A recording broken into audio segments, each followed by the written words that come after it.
Hello guys, आज मैं लेके आ गया हूँ रिलेशंस के चैप्टर का लेक्चर नंबर 2। एक लेक्चर इसके आ चुके हैं, लेक्चर 1, जिसमें हमने डिस्कस किया था डेफिनेशंस ऑफ रिलेशन और रिप्रेजेंटेशन ऑफ रिलेशन। वो लेक्चर आप देख लीजिए, जिसमें आपको समझ में आएगा कि रिलेशंस क्या होता है। तो उसकी लिंक आई बटन पर मिल जाएगी आपको, आप वो लेक्चर देख सकते हैं। तो आज का लेक्चर में हम डिस्कस करेंगे domain and range of relation और इन्वर्स ऑफ रिलेशन। तो चलिए स्टार्ट करते हैं। तो सबसे पहले हम बात करेंगे डोमेन ऑफ अ रिलेशन। किसी रिलेशन का डोमेन क्या होता है। तो हम सबसे पहले let R be the relation from A to B. R एक रिलेशन है ए से बी तक।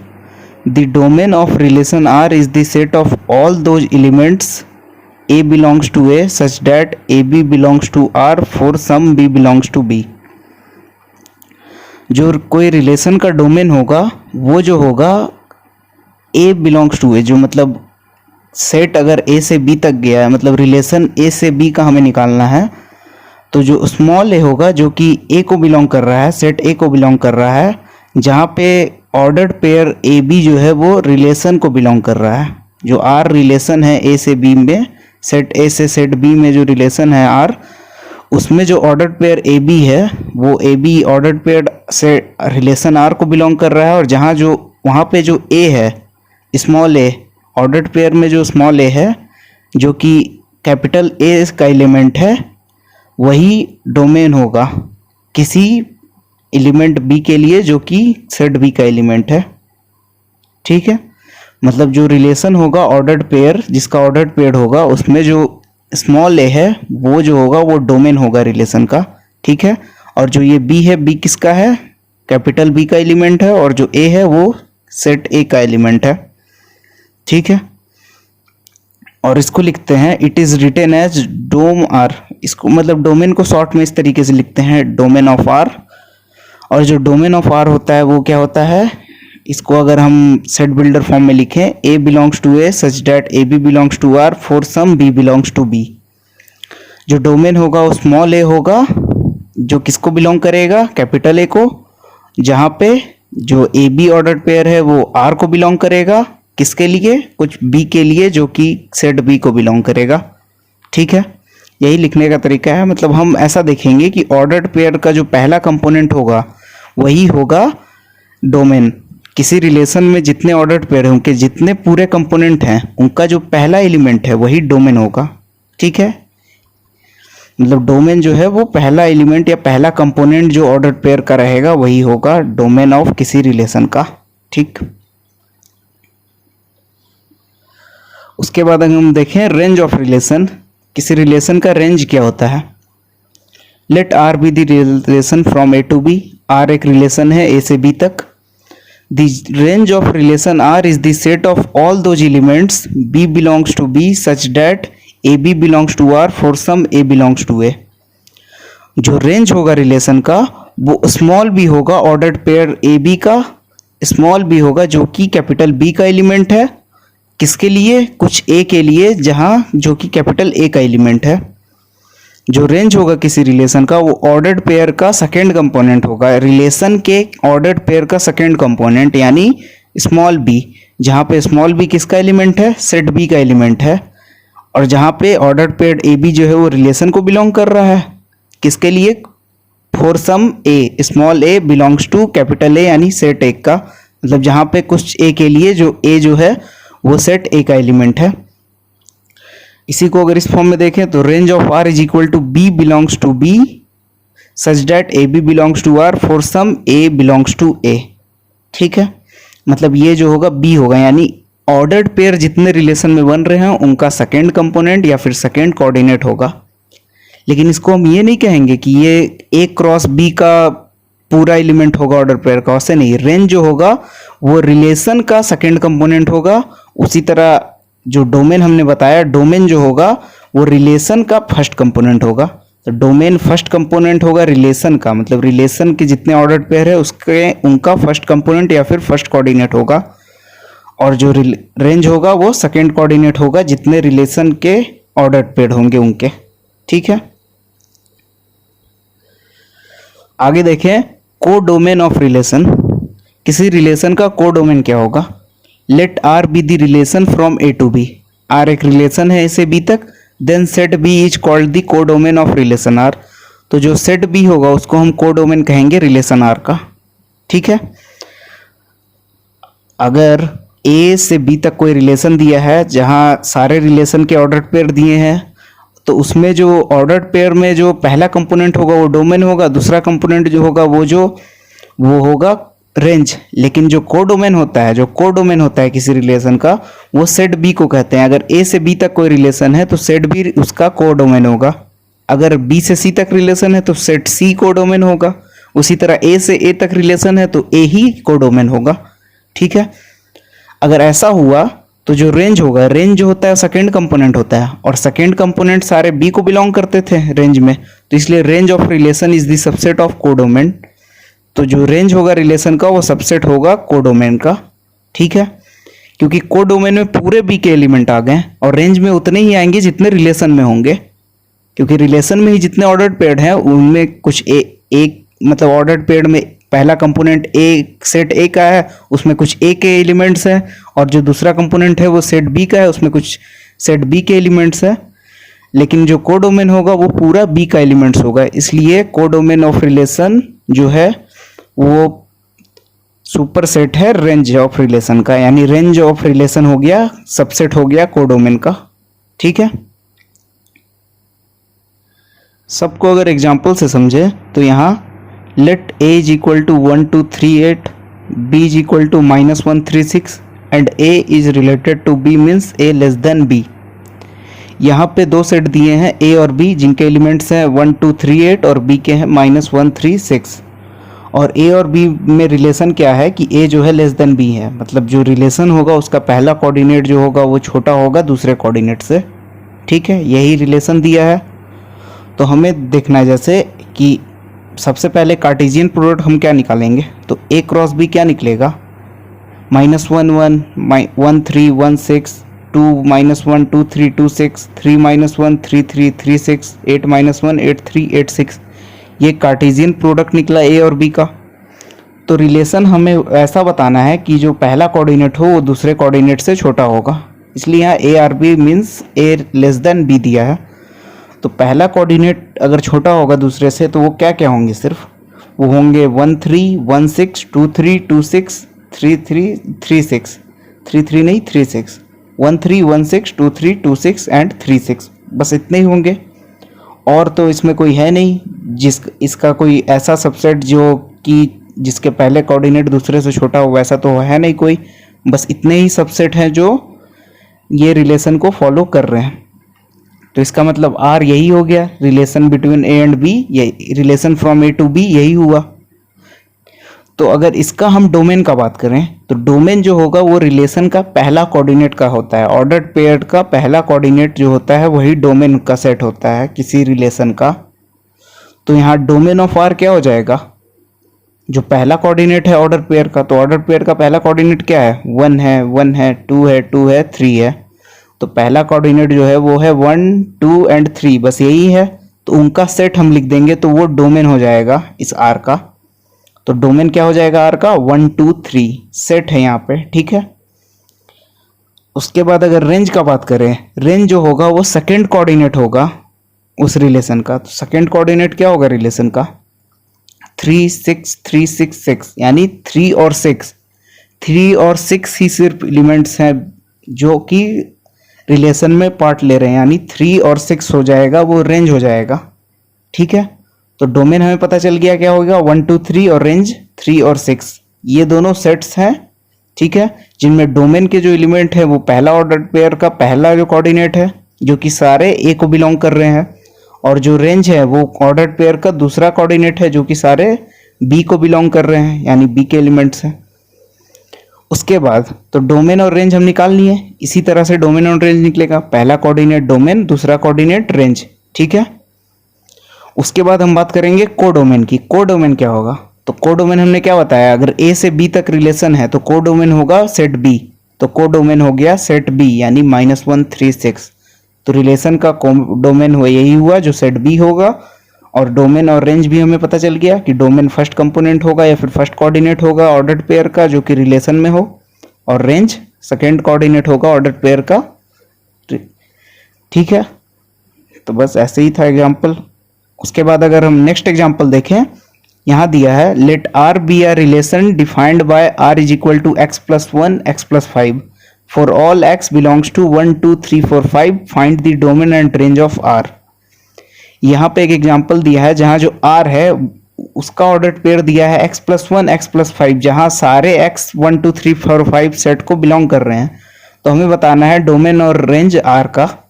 ठीक है, तो अगर x प्लस वन और x प्लस फाइव रिलेशन है यहाँ पे r, और जहाँ पे x जो सेट है 1 2 3 4 5 को बिलोंग कर रहा है, तो सारे यहाँ पे x आ जाएंगे। सारे x को हम रिलेशन में पुट करते जाएंगे, तो जो रिलेशन आएगा उसी से हम डोमेन और रेंज निकाल लेंगे फिर। तो बस x 1 2 3 4 5 है, सबको यहाँ पुट करते जाएंगे तो ऑर्डर्ड पेयर बनते जाएंगे। तो कितने ऑर्डर्ड पेयर बन जाएंगे, यहाँ कितने एलिमेंट है x में, 1 2 3 4 5, तो 5 ही ऑर्डर्ड पेयर बनेंगे। तो सबसे पहले r क्या हो जाएगा 1 प्लस 1 1 प्लस 5। उसी तरह 2 पुट करेंगे x की जगह पे तो 2 प्लस 2 2 प्लस 1 2 प्लस 5। उसी तरह x की जगह पे यहाँ 3 पुट करेंगे तो 3 प्लस 1 3 प्लस 5। फिर 4 पुट करेंगे तो 4 प्लस 1 4 प्लस 5। फिर x की जगह 5 पुट करेंगे तो 5 प्लस 1 5 प्लस 5। तो यही जो होगा वो रिलेशन हो जाएगा। सबको बस हम जोड़ दिए तो क्या आ गया रिलेशन 2 6 3 7 4 8 5 9 6 10, ये रिलेशन आया। तो हमें यहाँ पे डोमेन और रेंज पूछा है, तो डोमेन क्या हो जाएगा, जितने ऑर्डर्ड पेयर है उनके पहले कंपोनेंट का सेट जो होगा वो डोमेन होगा। तो डोमेन क्या हो गया 2 3 4 5 6, क्योंकि पहला कंपोनेंट तो यही है, यहाँ 2 यहाँ 3 यहाँ 4 यहाँ 5 यहाँ 6। उसी तरह रेंज क्या हो जाएगा दूसरा कंपोनेंट, तो रेंज जो हो जाएगा वो क्या हो गया 6 7 8 9 10, क्योंकि यही है दूसरा कंपोनेंट 6 7 8 9 10। ठीक है,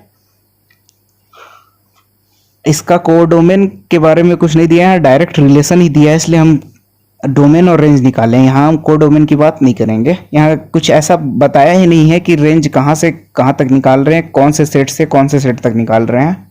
ठीक है, तो डोमेन और रेंज निकल गया।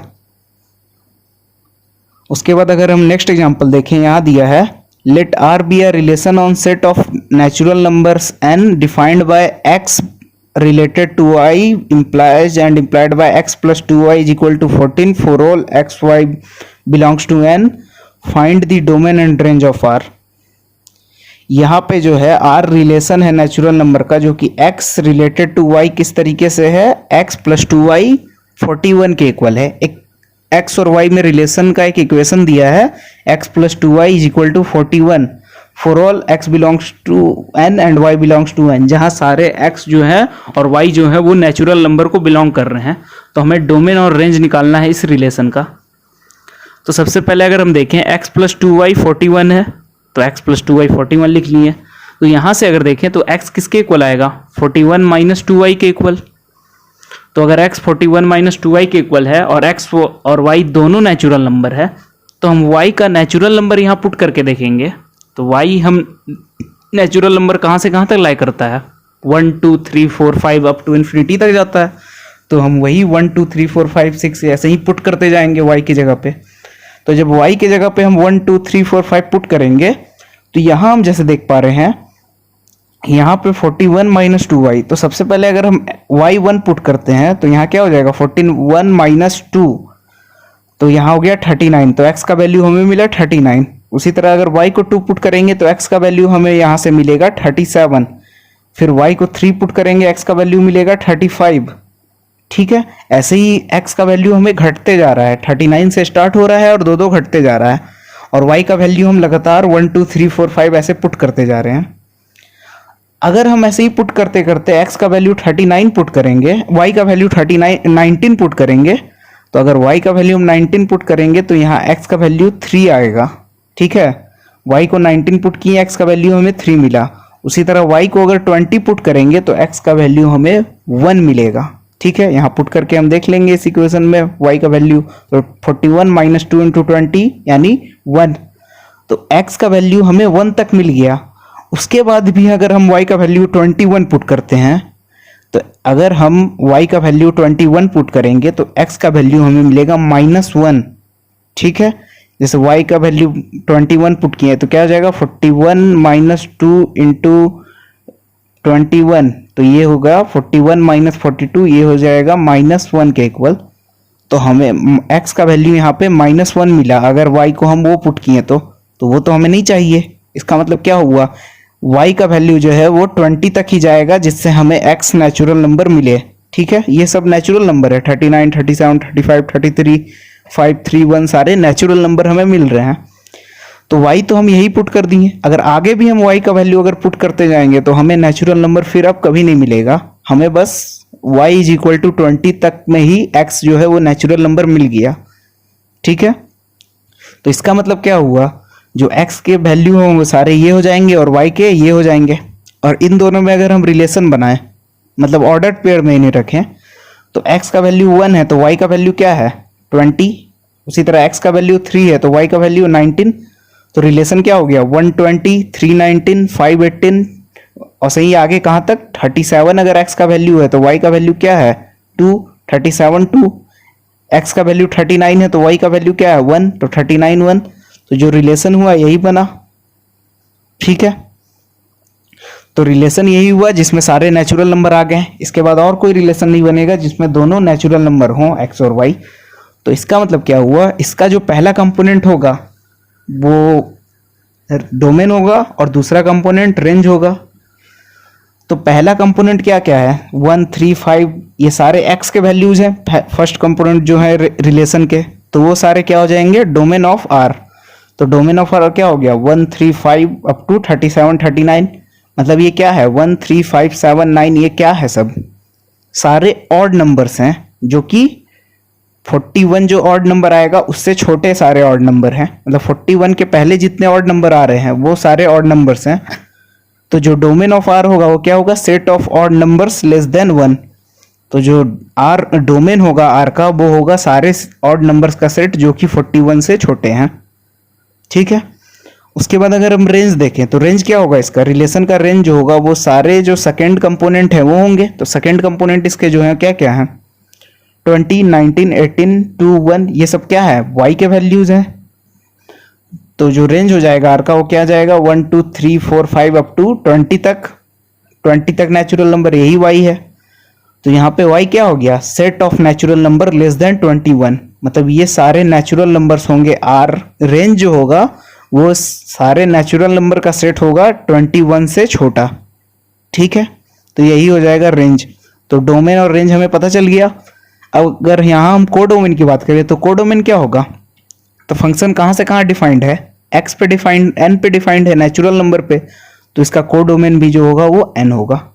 ठीक है, उसके बाद हम बात करें इनवर्स ऑफ रिलेशन। किसी रिलेशन का इनवर्स क्या होता है, इनवर्स जैसे नाम से लग रहा है इनवर्स यानी उसका उल्टा हो गया।